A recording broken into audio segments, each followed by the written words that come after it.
ব্যয়িত হওয়ার কথা এবং যার মাধ্যমে দেশ এবং জাতির অভূতপূর্ব উন্নতি হওয়ার কথা।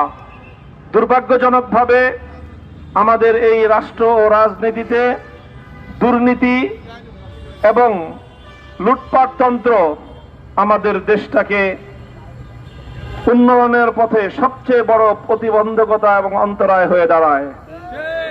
তাই স্বাধীনতার পর 54 বছরেও বাংলাদেশ উন্নয়নের ক্ষেত্রে কাঙ্ক্ষিত লক্ষ্যমাত্রা স্পর্শ করবে তো দূরের কথা, ধারে কাছেও পৌঁছতে পারেনি।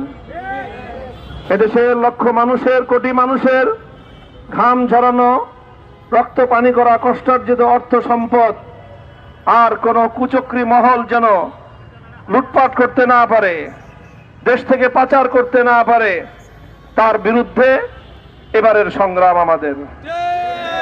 দ্বিতীয় হলো, আমরা আমাদের দেশের প্রচলিত রাজনৈতিক ব্যবস্থা থেকে, বন্দোবস্ত থেকে সন্ত্রাস এবং পেশি শক্তিকে ঝেঁটিয়ে বিদায় করতে চাই। এই দুটি লক্ষ্য আমাদের, এবং এটাই ছিল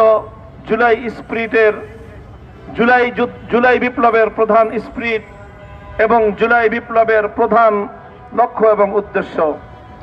১৫০০ শহীদ, ৩০,০০০ যোদ্ধাহত জুলাই যোদ্ধাদের ত্যাগ, কোরবানি, রক্ত এবং তাদের এই পঙ্গুত্ব বরণের বিনিময়ে আমরা বাংলাদেশে রাজনীতিতে ভবিষ্যতে আর কোনোদিন লুটপাটতন্ত্র এবং সন্ত্রাসবাদের কোনো চিহ্ন আমরা দেখতে চাই না। এই জন্য আমরা নিজেরা জেগে উঠেছি। আমাদের ঢাকা 13 আসনের প্রতিটি নাগরিককে আমরা জাগ্রত করতে চাই। এই জাগরণের লক্ষ্যেই ঢাকা 13 আসনের দক্ষিণ প্রান্ত থেকে আমরা জাগরণী পদযাত্রা শুরু করেছি।